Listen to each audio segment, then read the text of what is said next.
Last filling will be cocoa with sugar. I put 2 tablespoons of cocoa, 5 tablespoons of sugar, and 2 tablespoons of breadcrumbs. I'm going to mix it all together.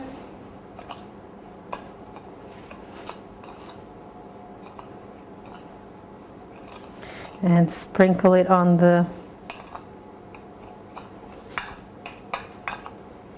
dough.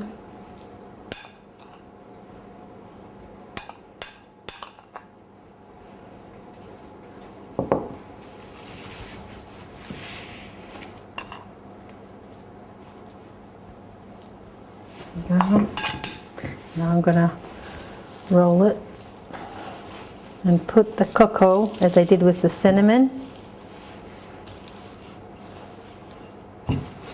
put it in. It'll be the same way as I did the cinnamon.